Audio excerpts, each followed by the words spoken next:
Good morning. I am masked this morning because we are joined by my friends Alan Goto, Bobby Fukumoto, and Marco Une. But as I always tell you, they're a good 50 feet away from me, so I will forego the mask for now so you can hear me. We are pleased that you are joining us for this service, which is being recorded for May 16th of 2021 for the Pasadena Buddhist Temple.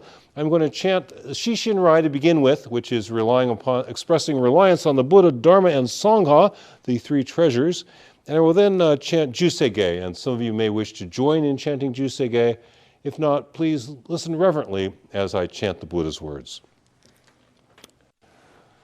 We rely upon the source of limitless wisdom, endless life.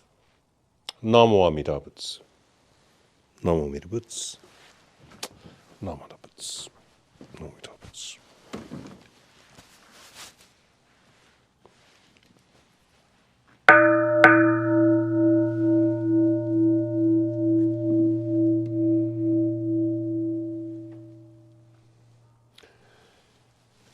Shishin kei ilei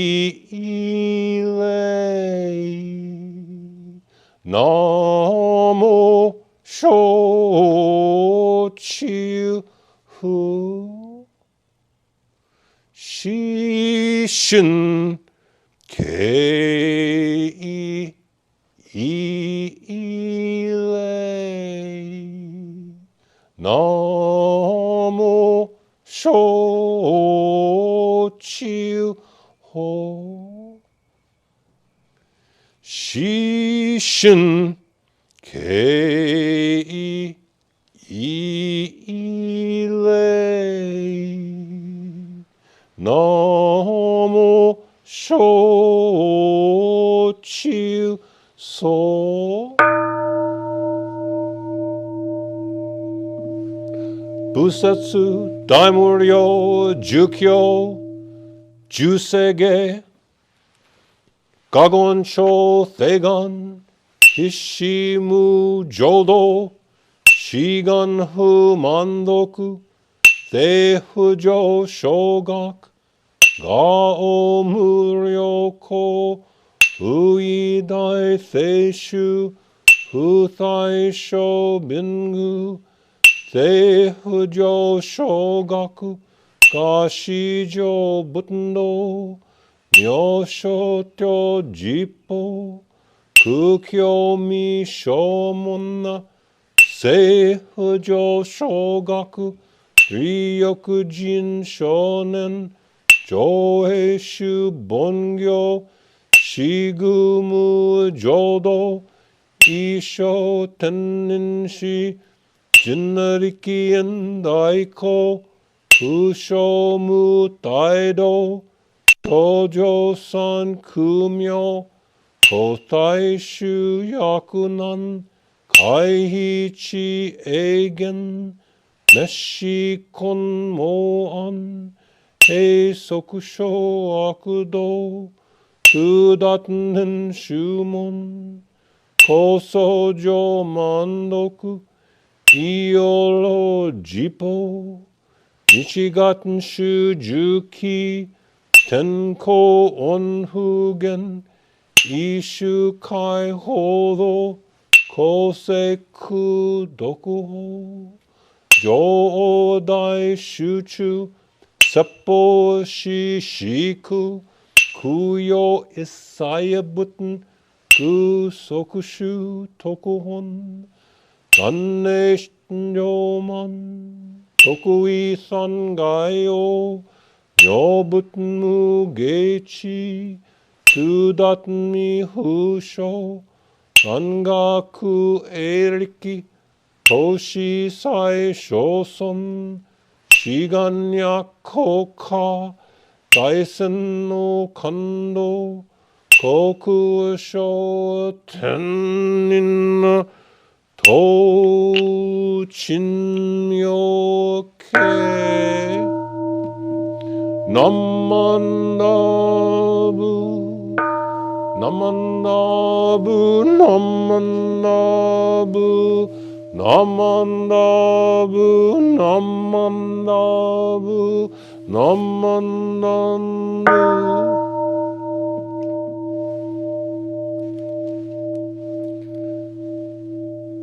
Gani shikudoku, byodo sei isai, doden modai shin onjyo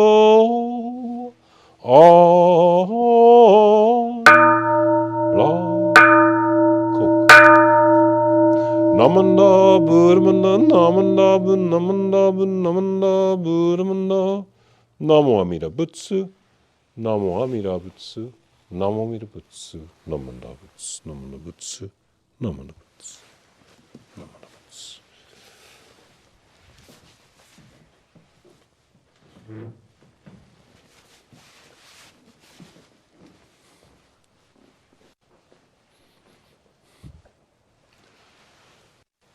We rely upon the source of limitless wisdom light and endless life. Namo Amida Butsu.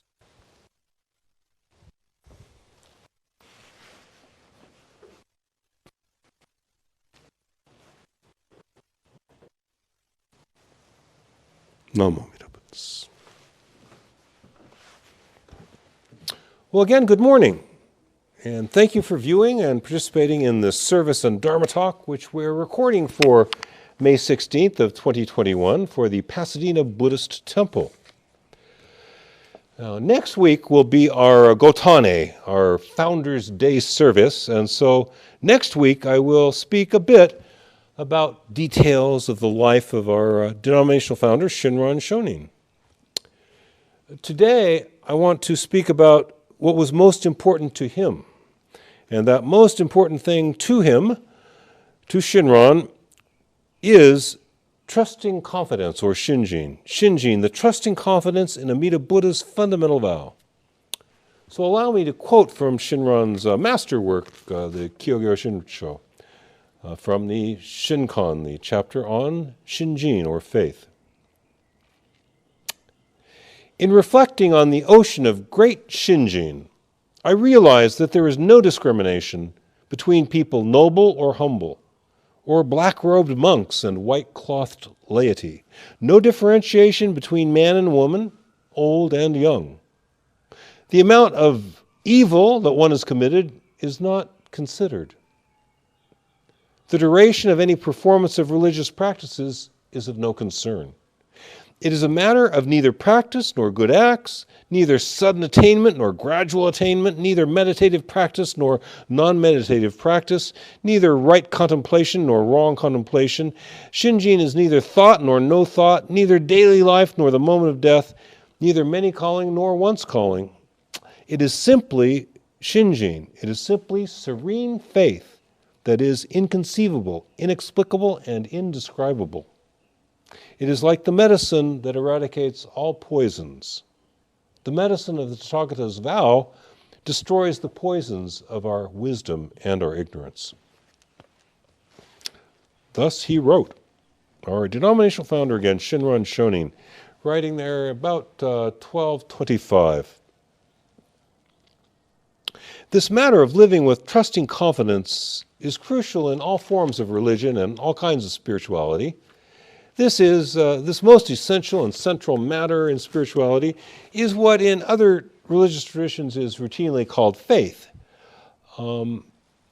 Colloquially, in day-to-day conversations, when people say they have faith in something, it often means they believe something on thin evidence.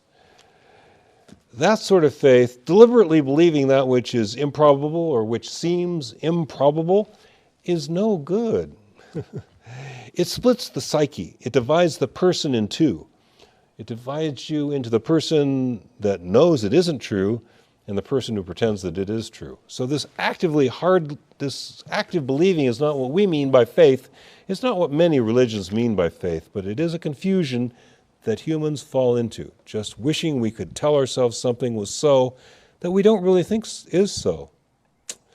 Now, regarding this question of what faith is or what faith is really like, I will borrow one last time from the Presbyterian theologian Wilfred Cantwell Smith and his literary reference to Shakespeare's Macbeth.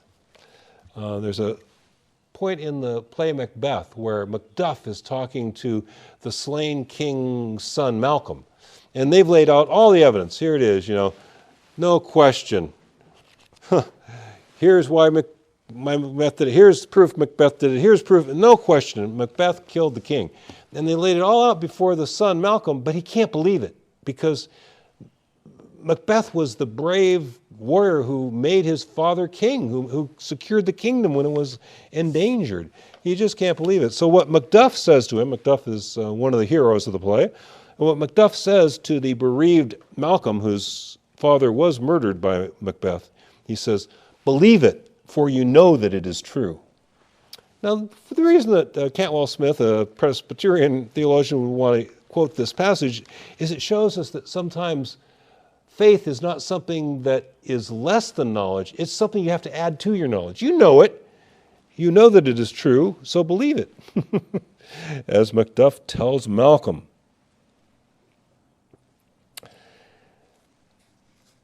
Trust, confidence, they're necessary to act in this world. We have to have some degree of confidence in ourselves, some trust in the world and dimensions of this world to act effectively in this world. Trust is necessary for biological life.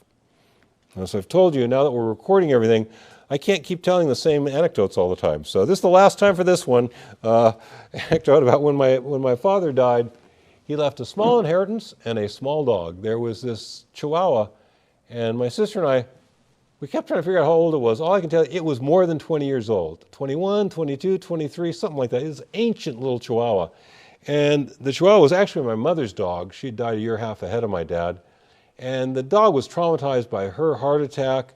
Then my father had a combination heart attack stroke in the chair and collapsed and never returned home. Taken to the hospital, never got out of the hospital. So the dog was traumatized and he wouldn't eat. You'd put down the food, he wouldn't eat the food. But he's pooping all over the house. How do they do that? Doesn't what comes out have to go in? But he would not eat. We're worried about him. He's going to die. Well, my sister happened to hear about this lady who would take the dog. And the lady had a son who unfortunately had been in a terrible auto wreck some years before. And he was, as we say, quadriplegic. He had no control of his legs or his arms. Well, this little dog, this 20-year-old Chihuahua that, to be honest, and I don't think she'll mind my telling you, my sister just hated this dog. So my sister hates the dog. I've just come back from Japan. I live by myself in LA. My sister lives in Oregon. The wild animals would eat it.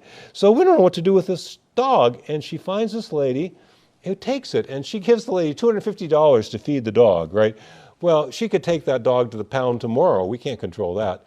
But as a matter of fact, that the little boy loved this dog. And the dog came back to life. Here's this little boy who needs him and loves him.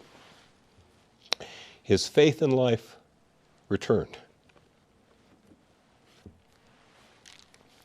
Dogs need trust and faith to live too. They can't get by without it. Biological beings need to be able to trust our environment and aspects of our entire environment and other persons. We need to have some confidence in this life. We can't move forward without it. The little Chihuahua had lost its confidence to live, lost its trust in life, but caring about the little boy brought his desire to live back, gave him a reason to live. The dog's bond with and faith in the little boy brought him back to life. We all need reasons to live. We all need confidence to move forward. There is much that we can unpack from the concept of Shinjin, trusting confidence in our stream of tradition. Shinjin is the Buddha's heart and mind, including us within it. Shinjin is enlightened living, making us part of itself. Shinjin is our own Buddha nature beginning to break out. Shinjin is trusting confidence in the Buddha's promise. Shinjin is a great ocean of light into which each of our little streams flow.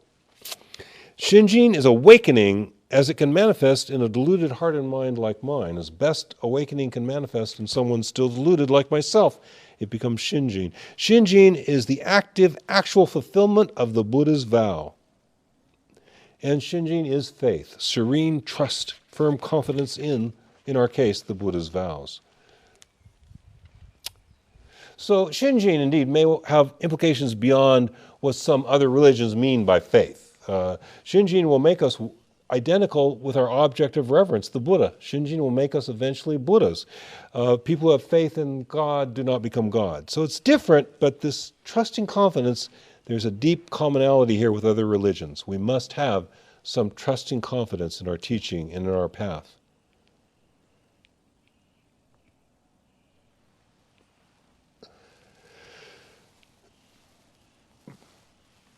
Probably everyone has faith in something, but who or what do you trust? Who or what do we have faith in? And I will share with you another anecdote from about a dozen years ago. So here again, last time for this anecdote. But about a dozen years ago, I put together what's going to be a panel's discussion, Buddhist-Jewish solidarity at the Oregon Buddhist Temple about 12 years ago. And as always happened to me, I'd set up a panel with 3 or 4 people, and somebody just doesn't show up, right? One time it was Father John Barhana. Never do anything with him. But anyway, this happened again. Rabbi Joseph Wolf and I ended up having a discussion, just the 2 of us. But we invited 2 lay people to join us. So he brought a lay woman from his synagogue, and I brought a lay woman from the temple. And we had a little talk, and it was nice. We got along together really well. And the whole thing started, he's very popular in the Northwest, Rabbi Joseph Wolf. And it's hard to get him to talk. And the only reason he agreed to talk was because I said to him, like the second or third sentence, talking to him on the phone, I said, I think that it's just as important for us to acknowledge our differences as it is to acknowledge what we share. And he said, I like what I'm hearing, because he'd gotten so tired of people saying, oh, Buddhists, Jews, Christians, we all believe the same thing. No, we don't. They're different. They really are different, but we have respect for one another. And one thing that was kind of interesting to me was when we took questions, and one of our members, the Oregon Buddhist Temple members up there 12 years ago, asked Rabbi Joseph Wolf, and she said, this is probably a silly question, it's probably a stupid question, but do Jews believe in God? What was interesting was his response and the laywoman's response. So he brought a laywoman, so you get the lay and the ministerial side. And when the Buddhist woman asked, do Jews believe in God? The laywoman is going, and Rabbi Wolf is going, God. And he finally says, I hate that word, God. I prefer to speak of holiness. I thought that was pretty cool, This one leveling word, yeah, God, whatever it means. No, he prefers to speak of holiness, and me too. Because holiness has a lot to do with the Nembutsu and the Buddha's promise.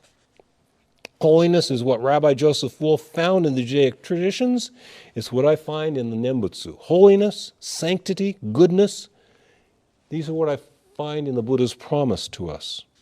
And in the Nembutsu, which voices that promise.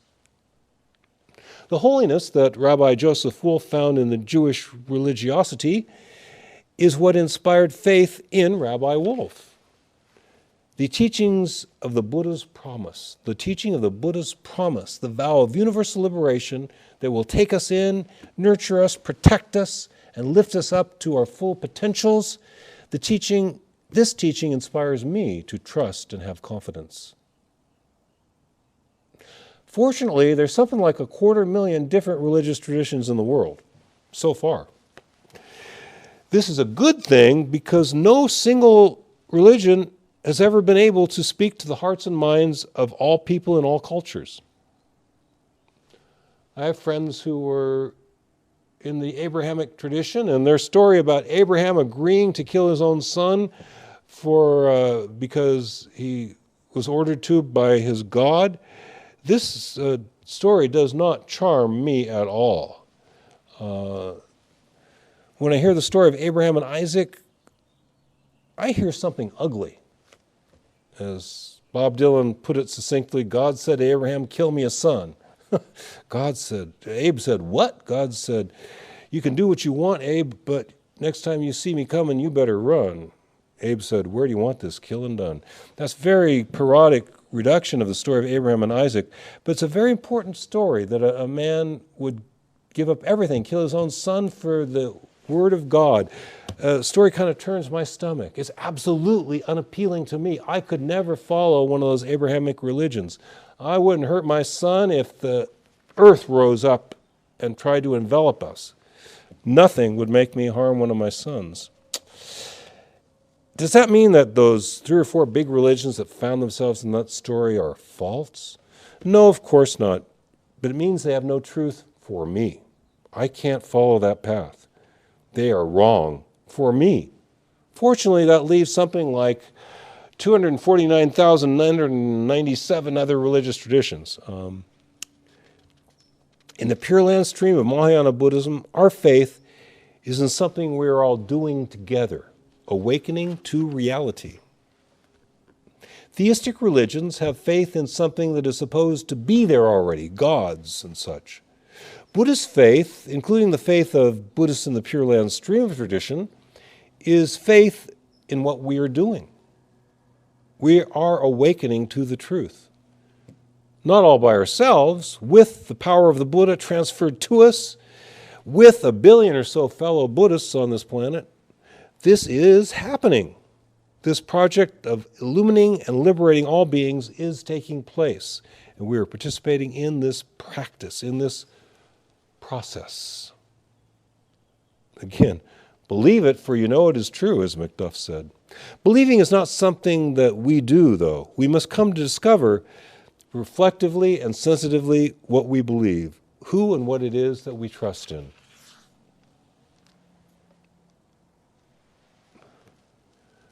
What we do in the Jodo Shinshu stream of tradition is to move forward with 1 billion or so fellow Buddhists. What we do is to say the Buddha's name as a reminder that awakening is happening and including us within it. We occasionally and relaxedly, in the Pure Land stream of Mahayana tradition, say the Nembutsu in forms like Namo Amida Butsu, Namo Amida Butsu. I rely upon the source of limitless wisdom, light, and endless life. Namanda, Buddhamanda, Namandabu. Various ways of articulating the Nembutsu, the recollection of the Buddha, through saying the name of Amida Buddha. We do this, we say the Nembutsu, and we follow this path into the light. If, when, and because we discover that we have trust and confidence in this path, we say the Nembutsu. If and when we discover we have confidence on this path. On this path, we do receive faith from the depths of reality. Allow me to look back at that passage which I had earlier read. I'm going to reread it relatively quickly and then just make one point. There's quite a bit in here in one paragraph, but just want to point out one thing here. Reading from Shinran's masterwork now, the Ken Jodo Shinshu Kyogyo Sho Monrui, popularly called the Kyogyo Shinsho, section 51. In reflecting on the ocean of great Shinjin, I realized that there is no discrimination between noble and humble, or black-robed monks and white-clothed laity, no differentiation between man and woman, old and young. The amount of evil one has committed is not considered. The duration of any performance of religious practice is of no concern. It is a matter of neither practice nor good acts. Shinjin is neither sudden attainment nor gradual attainment, neither meditative practice nor non-meditative practice, neither right contemplation nor wrong contemplation, neither thought nor non-thought, neither daily life nor the moment of death, neither many calling nor once calling. It is simply serene faith that is inconceivable, inexplicable, and indescribable. It is like the medicine that eradicates all poisons. The medicine of the Buddha's vow destroys the poisons of our wisdom and our ignorance. Now, there's a lot of valuable content in this rather short passage, just half a dozen sentences, albeit long sentences. One point about Shinjin here I want to emphasize before closing, and I am almost done. The faith given to us by Amida Buddha does not discriminate for any reason on any grounds. About a dozen years ago, Neil Young recorded a song called Walk With Me. The song includes this stanza, recorded in France, in Paris, 12 years ago. I'll never let you down no matter what you do if you just walk with me and let me walk with you. This is exactly what Amida Buddha is telling us. It doesn't matter if you've done evil, you'll stop. It doesn't matter if you've done good, you'll do more. It doesn't matter if you're old, it doesn't matter if you're young, man, woman, gay, straight, it does not matter. Everyone is welcome. I'll never let you down.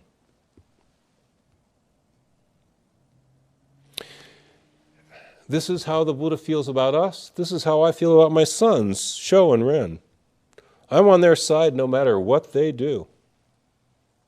This is how the enlightened heart and mind of the Buddha sees us. How many people can you honestly say that about? I can say that about my sons. No matter what they do, I'm with them. No matter what we do, Amida Buddha is with us. This is how the compassion of the Buddha addresses us. We cannot alienate the caring of the Buddha, no matter what we do. I find this teaching to be worthy of my trust, my faith. For others, there's about 250,000 other religious traditions. If this one doesn't speak to you, choose for yourself. Choose for yourself what your spiritual path is to be. I want you to choose for yourself. The Buddha wants you to choose for yourself. Just remember, this Pure Land Buddhist path is one that you are welcome to walk. You are welcome to travel this path with us. Walk with us.